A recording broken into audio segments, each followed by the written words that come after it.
ये है Gayatri media group और आप देख रहे हैं ताज न्यूज, आईना सच का।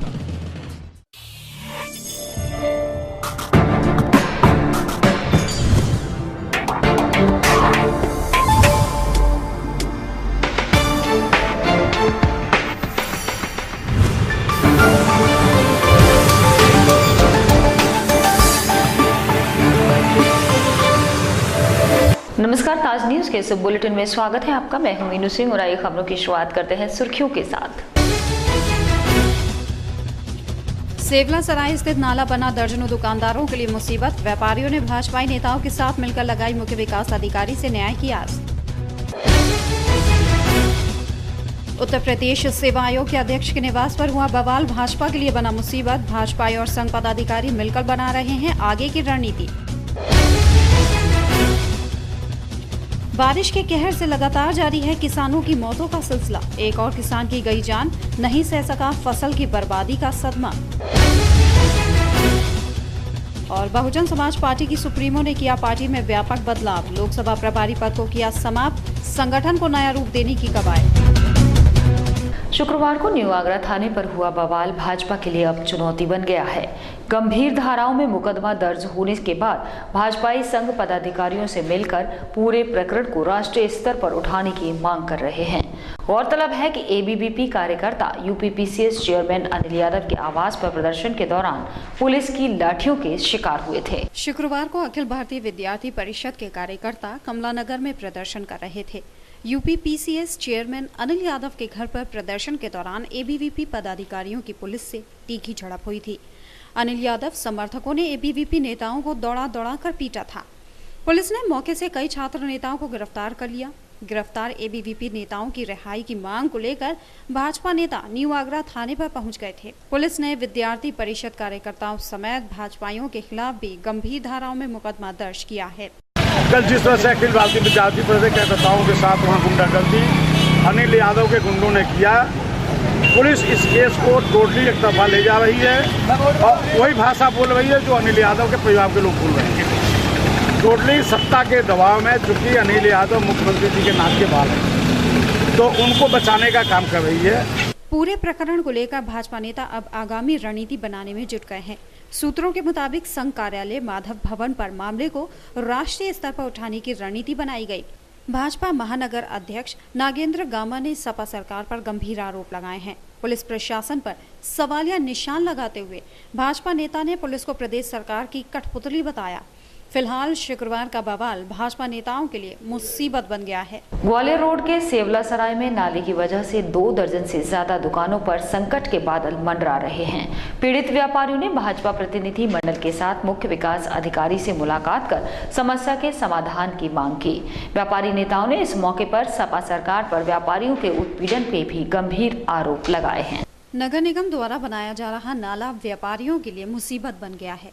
वर्षों से दुकान चलाकर रोजी रोटी कमा रहे व्यापारियों के समक्ष अब संकट खड़ा हो गया है। नगर निगम इन दुकानों को अवैध बताकर ध्वस्त करना चाहता है। शनिवार को पीड़ित व्यापारी भाजपा नेताओं के साथ मुख्य विकास अधिकारी कार्यालय पहुंचे। विकास भवन पहुंचे व्यापारियों ने सीडीओ से मुलाकात कर अपनी पीड़ा बताई। यहाँ पे सेवला जो गोपालपुर का मामला है, वहाँ पे एक नाला का निर्माण हो रहा है। वहाँ के 80 दुकानें उस नाले से प्रभावित हो रही हैं, जबकि ये दुकानें 1940 और उससे पहले से ये लोग खरीद के अपनी संपत्ति है, वो की इनकी निजी है। नाले के निर्माण के जबकि दूसरी साइड में रोड की काफ़ी लंबी जगह है, 50-60 फुट जगह है, लेकिन अधिकारी पता नहीं किस दबाव में इन दुकानों को तोड़ना चाह रहे हैं। उनका मतलब क्या है, इसे पता नहीं चल रहा है। देखिए, सपा सरकार में पुराना इतिहास भी इस बात का गवाह है कि व्यापारियों को पीड़न हमेशा से रहा है और इस बार तो जो अखिलेश सरकार से यूपी की जनता एक भरोसा लेकर उसको चुना था, वो व्यापारियों के साथ इस तरीके से उन्होंने लूट मार खसोट मचा रखी है, जिसका हर जगह व्यापारियों का ही उत्पीड़न हो रहा है। मेरी समझ में तो व्यापारियों का उत्पीड़न कम हो रहा है, लेकिन जो बीजेपी मानसिकता के लोग हैं उनका उत्पीड़न ज़्यादा किया जा रहा है बजाय व्यापारियों के नाम पर उत्पीड़न नहीं हो रहा है, सिर्फ इस नाम पर उत्पीड़न किया जा रहा है कि ये जो बीजेपी को सपोर्ट कर रहे हैं। व्यापारी नेता बांके बिहारी अग्रवाल ने सपा सरकार पर गंभीर आरोप लगाते हुए सरकार को व्यापारी विरोधी सरकार बताया। भाजपा महानगर अध्यक्ष नागेंद्र दुबे गामा के मुताबिक मुख्य विकास अधिकारी ने जल्द समाधान का भरोसा दिलाया है। समस्या का समाधान न होने पर पीड़ित व्यापारियों ने उग्र आंदोलन की चेतावनी दी है। क्षेत्रीय निवासी नाले के विरोध को लेकर कई दिनों से धरना प्रदर्शन भी कर रहे हैं। ताजनगरी में अब हैदराबाद की स्पर्श संस्था समर्पण समिति के साथ मिलकर गरीबों के लिए डायलिसिस सुविधा मुहैया कराएगी। 5 अप्रैल को दोनों संस्थाओं के संयुक्त प्रयास से अत्याधुनिक डायलिसिस सेंटर का लोकार्पण किया जाएगा। समर्पण सामाजिक संस्था अब शहर के संपन्न लोगों से सहयोग लेकर किडनी ट्रांसप्लांट भी निःशुल्क कराएगी। समर्पण स्पर्श चैरिटेबल डायलिसिस सेंटर, जिसका मैं चेयरमैन हूँ, ये कार्य समर्पण समिति के द्वारा 2 वर्ष से किया जा रहा है। इस समय समिति जो है ये अपने ही लेवल से, अपने ही प्रयासों से इसको चला रही थी। अब 2 माह से, फरवरी से हम लोगों ने स्पर्श नेफ्रो कंपनी है हैदराबाद की, इससे टाइप किया है। इनकी 50 ब्रांचें हैं पूरे ऑल ओवर इंडिया में। ये टेक्निकली साउंड है ये लोग और इसी के एक्सपर्ट हैं। ये कंपनी जो है जो रेट हम अपने चार्ज कर रहे थे 800 रुपया, उसी 800 रुपये में ये लोग करने को तैयार हैं। आज हमने एक प्रेस कॉन्फ्रेंस इस मकसद से रखी है कि जो हम करना चाहते हैं और कर रहे हैं वो बगैर आप लोगों के सहयोग के असंभव है। हमारा मेन उद्देश्य है कि आगरा शहर और अपितु उसके आसपास का एरिया में जो किडनी के मरीज हैं, हम उनको उच्च स्तरीय की डायलिसिस की सुविधा प्रदान करना चाहते हैं और इतने कम मूल्य में करना चाहते हैं कि ताकि उनको परेशानी ना हो। और अब खबरें विस्तार से। उत्तर प्रदेश लोक सेवा आयोग के अध्यक्ष के कमला नगर निवास पर विद्यार्थी परिषद के प्रदर्शन के दौरान जमकर हंगामा हुआ, जहां छात्रों के विरोध पर परिजन भी भड़क गए और दोनों पक्षों में होने वाली तकरार मारपीट में तब्दील हो गई। कुछ मीडिया कर्मी भी जिसकी चपेट में आ गए। मौके पर पहुंची पुलिस ने विद्यार्थी परिषद के कई नेताओं को पकड़कर थाने में ले आए, जिसके बाद भाजपाइयों ने थाने को घेर लिया। छात्रों के समर्थन में आए भाजपा विधायक जगन प्रसाद गर्ग सहित दर्जनों लोगों को पुलिस ने हिरासत में ले लिया। पीसीएस का पर्चा लीक होने की नाराजगी ने आगरा में भी बवाल करा दिया, जिसमें अखिल भारतीय विद्यार्थी परिषद के दर्जनों छात्रों ने यूपी लोक सेवा आयोग के अध्यक्ष डॉक्टर अनिल यादव के घर पर विरोध प्रदर्शन किया। पुतला फूंकने के दौरान छात्रों वहां मौजूद लोगों में जमकर तकरार हुई, जो बाद में मारपीट में तब्दील हो गई। मौके पर पहुंची पुलिस कुछ छात्रों को पकड़कर थाने ले आई, जिसके बाद थाने पर भी खूब बवाल हुआ, जहां पर छात्रों ने पूरी घटना बताई। जैसे ही वहां पहुंचे उनके घर पे हमें लाठी मार चार्ज किया, गोली चलाई उन्होंने।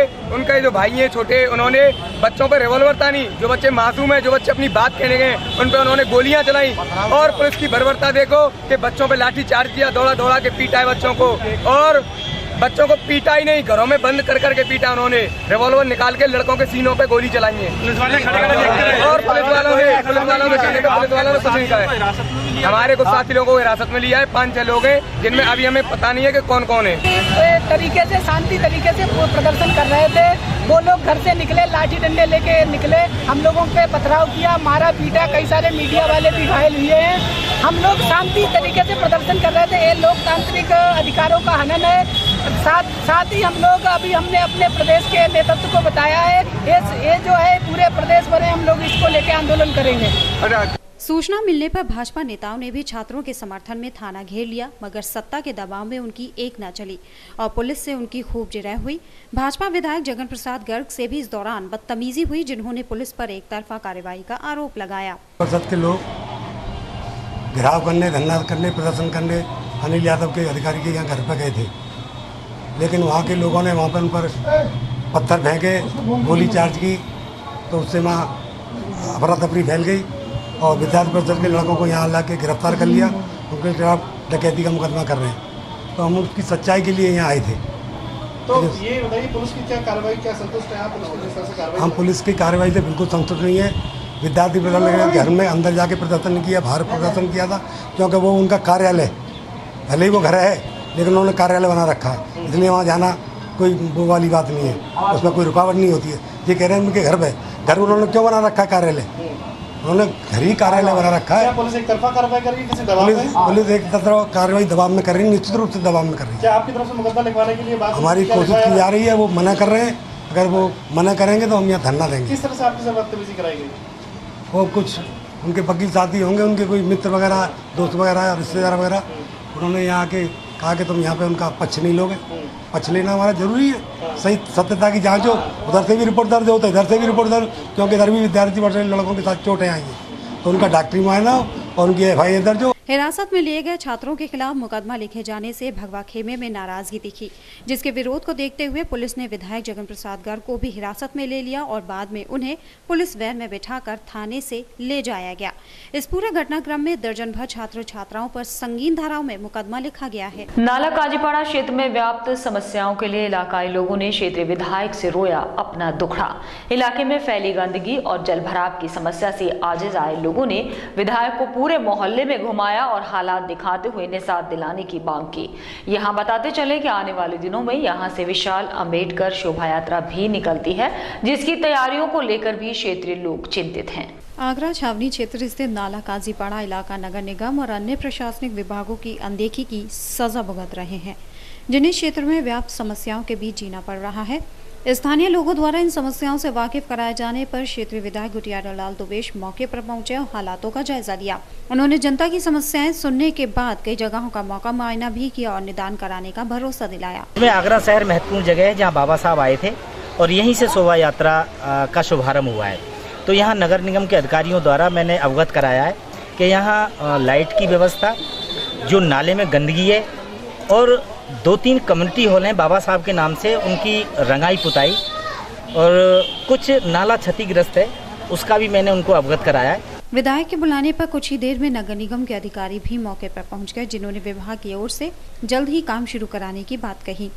जो हमारी गत वर्ष की तैयारी हुई थी उससे भी बढ़िया तैयारी देंगे हम, और हमारा काम शुरू हो गया। आपने देखा नाला सफाई पे भी हमने मशीन लगा दी है और लेबर की व्यवस्था है। गौरतलब है कि दलित बाहुल्य इस इलाके से हर साल अंबेडकर जयंती के मौके पर विशाल शोभा यात्रा निकलती है, जिसमें अब ज्यादा दिन नहीं है। नगर निगम अधिकारियों ने भी समय से पहले सारे काम कराने का भरोसा दिलाया है। बहुजन समाज पार्टी में अब नहीं होगी लोकसभा प्रभारियों की नियुक्तियां। पार्टी सुप्रीमो मायावती ने लखनऊ में बुलाई बैठक में लोकसभा प्रभारी पद को समाप्त करते हुए इस पद पर काम कर रहे लोगों को पद मुक्त कर दिया है। संगठनात्मक ढांचे को नया स्वरूप देने की इस कवायद में कई और परिवर्तन भी देखने को मिल सकते हैं। सूत्रों के मुताबिक मिशन 2017 को ध्यान में रखकर ये सारी मशक्कत की जा रही है। बहुजन समाज पार्टी में इस समय संगठन की ओवरहॉलिंग का काम चल रहा है, जिसमें एक के बाद एक लगातार कई फैसले सामने आ रहे हैं। गुरुवार को अचानक बसपा मुखिया द्वारा लखनऊ में बैठक बुलाई गई। बैठक में कई अहम फैसले लिए गए, जिसमें संगठन में खास महत्व रखने वाले लोकसभा प्रभारी के पद को समाप्त करते हुए उन पर काबिज लोगों को तत्काल प्रभाव से पद मुक्त कर दिया गया। मीटिंग से लौटने के बाद संगठन के खास लोगों ने बताया कि अभी और कई तब्दीलियां की जा सकती हैं। उनकी मुखिया आगामी विधानसभा चुनावों को ध्यान में रखकर जिला कमेटियों का ढांचा तैयार कर रही हैं, जिसमें संगठन के जिम्मेदार लोगों को चिन्हित कर महत्वपूर्ण पदों पर समायोजित करने की तैयारी चल रही है। सूत्रों की माने तो जल्द ही विधानसभा सचिवों को महासचिव के रूप में प्रमोट भी किया जा सकता है, जबकि सेक्टर कमेटियों में 5 की जगह 6 पदाधिकारियों के मनोनयन की संभावना जताई गई है। ताज़ा जानकारी के मुताबिक शनिवार के दिन पूरे आगरा मंडल की मीटिंग आगरा में बुलाई गई है, जिसमें सुप्रीमो के निर्देशों से सभी कार्यकर्ताओं को वाकिफ कराया जाएगा। एक और किसान नहीं सह सका कुदरत की मार, जो अपनी लहलहाती फसल की बर्बादी नहीं देख सका और उसकी अकाल मौत हो गई।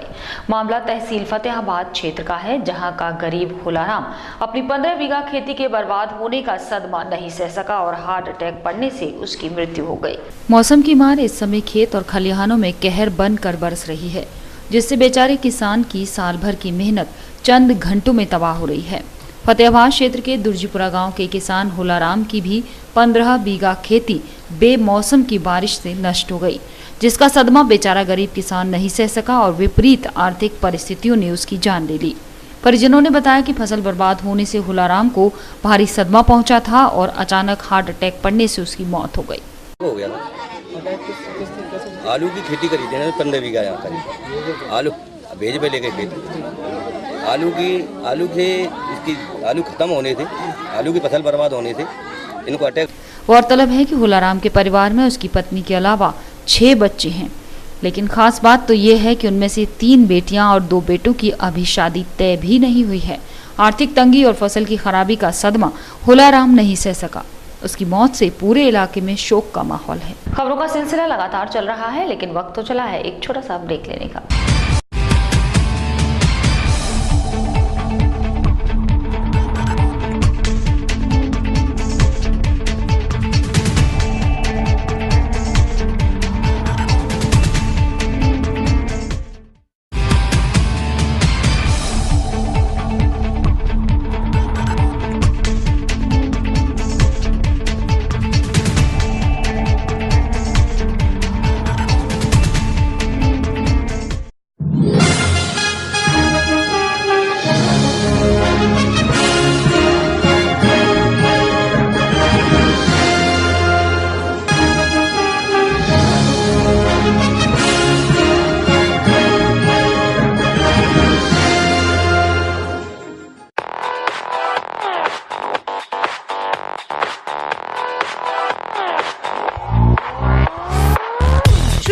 बालाजी ज्वेलर्स, गोल्ड, सिल्वर और डायमंड ज्वेलरी मिलने का विश्वसनीय स्थान। हमारे यहाँ आपको gold, hallmark certificate gold jewellery नए कलेक्शन के साथ उपलब्ध मिलेगी।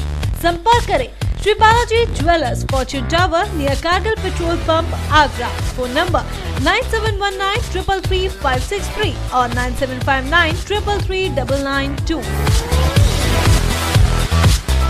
श्री बालाजी ज्वेलरी, दुल्हन की jewellery, AD jewellery, artificial bangles, chain व सभी प्रकार के सेट्स यहाँ पर उपलब्ध है। तो तुरंत संपर्क करें 21 सुपर बाजार, कारगिल पेट्रोल पंप के पीछे, आगरा। फोन नंबर 9358464218 और 8865911110।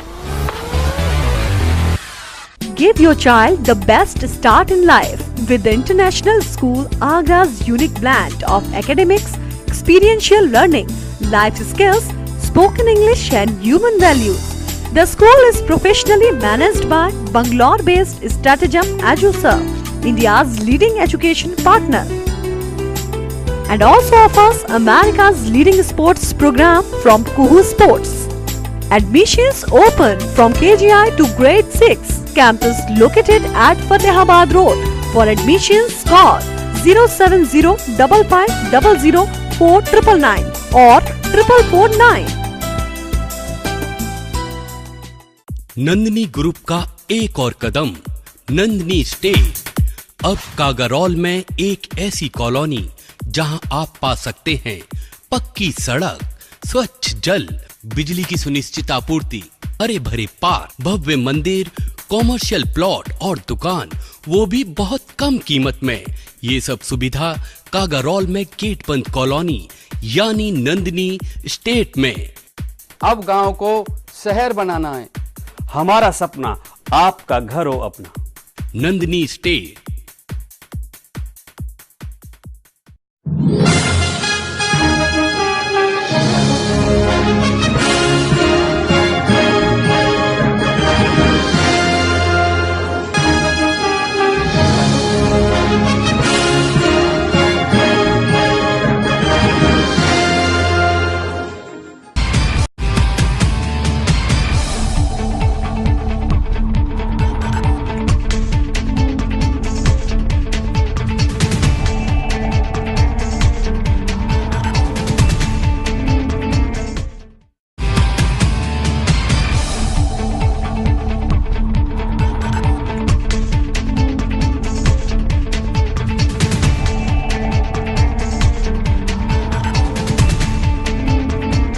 बीते दिनों से ही बेमौसम बारिश ने अन्नदाताओं को बर्बादी के कगार पर पहुंचा दिया है। गेहूं और आलू की फसल बर्बाद होने से किसानों को कर्जा चुकाने की चिंता सताने लगी है। किसानों के इस मुसीबत की घड़ी को केंद्र और राज्य सरकारें आरोप प्रत्यारोप कर राजनीतिक मुद्दा बना रही हैं। वर्ष भर जी तोड़ मेहनत कर फसल की आस लगाने वाले किसानों के अरमानों पर बारिश ने पानी फेर दिया है। बेमौसम हुई बरसात ने जिले भर के किसानों को बर्बाद कर दिया है। आगरा के अधिकांश ग्रामीण इलाकों में आलू और गेहूं की बम्पर फसल उगाई जाती है। फसल की लागत ज्यादा होने से किसान कर्जा लेकर फसल बोता है। अब बर्बादी का मंजर देख अन्नदाता को कर्जा चुकाने की चिंता सता रही है।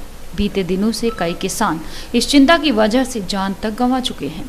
सरकारों ने मौत पर मरहम लगाते हुए मुआवजे का भी ऐलान किया, पर सरकार का मुआवजा फसल की लागत के हिसाब से ऊंट के मुंह में जीरा साबित हो रहा है। बीते दिनों बारिश के साथ हुई ओलावृष्टि ने तो गरीब किसानों पर वज्रपात सा कर दिया था। केंद्र और राज्य सरकारें एक दूसरे पर आरोप प्रत्यारोप कर बर्बादी पर राजनीति कर रहे हैं। अब देखना ये होगा कि किसानों का ये मंजर कहीं आगामी चुनाव का मुद्दा ना बन जाए। अवैध कब्जेदारों के खिलाफ पुरातत्व विभाग ने दिखाई सख्ती, जिसने अतिक्रमणकारियों के विरुद्ध थाना सिकंदरा में मुकदमा कायम करा दिया।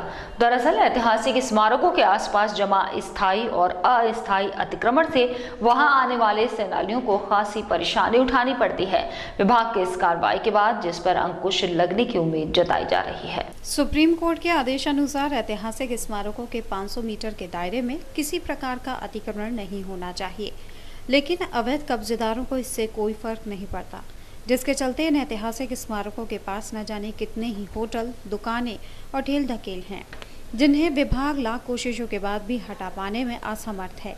लेकिन अब विभाग ने इसके खिलाफ सख्त रुख अपनाते हुए इन अवैध कब्जेदारों के खिलाफ थाने में FIR करवा मुकदमा दर्ज करवा दिया है, जिससे इन अतिक्रमणकारियों के आगे मुश्किल खड़ी हो गई है। वहीं विभाग के सख्त रवैये को देखते हुए ये उम्मीद लगाना गलत नहीं होगा कि आने वाले समय में ये ऐतिहासिक इमारतें एक बार फिर अतिक्रमण मुक्त दिखाई दे सकती हैं। फिलहाल तो ASI विभाग ने अतिक्रमणकर्ताओं के खिलाफ सख्त रुख अपनाते हुए FIR दर्ज करवा दी है। अब बारी है पुलिस विभाग की। देखने वाली बात अब ये है कि पुलिस विभाग कब तक सख्त रुख अपनाता है और ऐतिहासिक इमारतों को एक बार फिर अतिक्रमण मुक्त करवा पाता है। पुष्पांजलि ग्रुप द्वारा पुष्पांजलि सीजन्स फेस्टिवल का आयोजन किया गया। इस अवसर पर आयोजित ड्राइंग प्रतियोगिता में नन्हे मुन्ने बच्चों ने अपनी उंगलियों का जादू चलाया। कंपनी की ओर से इस मौके पर आकर्षक स्कीम भी दी जा रही है, जिसमें ग्राहकों को बजेशन तक कोई EMI नहीं भरनी पड़ेगी। पुष्पांजलि ग्रुप के बड़े प्रोजेक्ट पुष्पांजलि सीजन्स में प्रॉपर्टी फेस्टिवल का आयोजन किया गया। दयालबाग स्थित साइट पर हुए आयोजन में शहर के हजारों लोगों ने हिस्सा लिया। इस अवसर पर पुष्पांजलि ग्रुप द्वारा पेंटिंग प्रतियोगिता का भी आयोजन किया गया। विभिन्न स्कूल्स के नन्हे मुन्ने बच्चों ने सफेद कागज पर अपनी प्रतिभा उकेरी। इस मौके पर आने वाले ग्राहकों के मनोरंजन के लिए संगीत कार्यक्रम भी आयोजित किया गया था। यहाँ पे ड्राइंग का कंपटीशन किया है, जिसमें बच्चों को ड्राइंग में कलर करना हो रहा है और ड्राइंग भी बनानी है। आपने क्या बनाया है? अभी मैंने कुछ बनाया नहीं है, पर मैं अभी कलर कर रही हूँ। आज ड्राइंग कंपटीशन है, उसमें बच्चे आए हैं, सब कलर भर रहे हैं। पुष्पांजलि ग्रुप के डायरेक्टर पुनीत अग्रवाल के मुताबिक ये प्रोजेक्ट एंड यूजर्स की आवश्यकताओं को ध्यान में रखकर बनाया गया है। पुष्पांजलि सीजन्स में 2, 3 और 4 BHK के 670 से ज्यादा फ्लैट्स हैं। ग्रुप के इस प्रोजेक्ट में club house, gym, swimming pool जैसी सभी अत्याधुनिक सुविधाएं मौजूद हैं। पुष्पांजलि ग्रुप का ये जो प्रोजेक्ट है, जिसका नाम पुष्पांजलि सीजन्स है, ये इस क्षेत्र का सबसे बड़ा प्रोजेक्ट है, जिसमें लगभग 700 के करीब फ्लैट्स हैं और इतनी सारी एमिनिटीज़ के साथ और इतने बड़े लैंड एरिया के साथ इस प्रोजेक्ट को आगरा की पब्लिक ने और आगरा के आसपास के जो लोग हैं उन्होंने काफ़ी सराहा है। सीजन्स फेस्टिवल में आने वाले ग्राहकों के लिए ग्रुप की ओर से आकर्षक स्कीम चलाई जा रही है। इस स्कीम के तहत ग्राहक को कब्जा मिलने तक कोई किश्त जमा नहीं करनी पड़ेगी। कंपनी डायरेक्टर के मुताबिक इस स्कीम से उपभोक्ताओं पर मकान खरीदने का ज्यादा भार नहीं पड़ेगा। इस अवसर पर कंपनी द्वारा लगाई गई स्टॉल्स पर शहरवासियों ने प्रोजेक्ट की खूबियां जानी। ईश्वर सिंह सभा वैशाखी के पावन पर्व पर 5 अप्रैल को 8वीं प्रभात फेरी निकालेगी, जिसमें समस्त गुरुद्वारों के धार्मिक जत्थेबंद शामिल होंगे।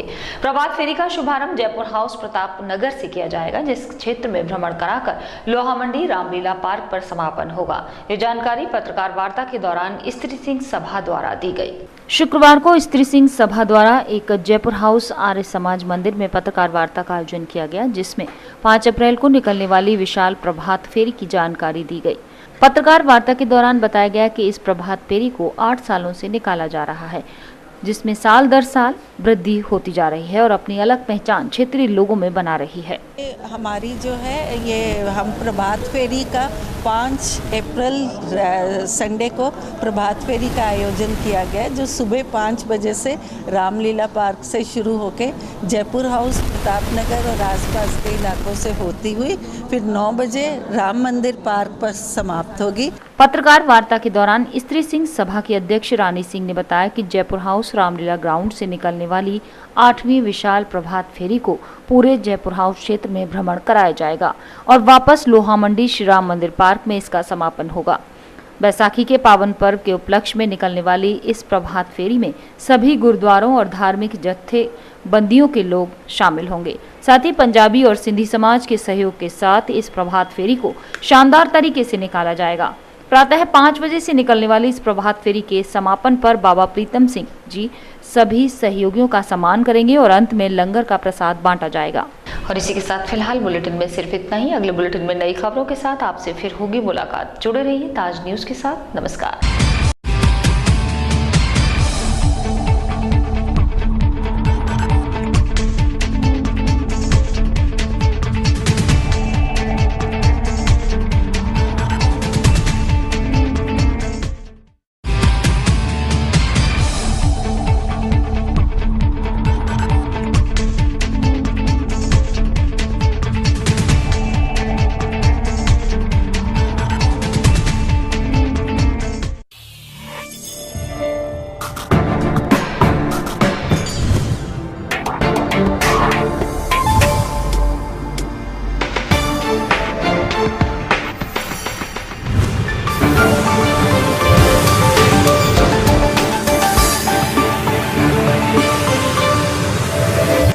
ये है गायत्री मीडिया ग्रुप और आप देख रहे हैं ताज न्यूज, आईना सच का।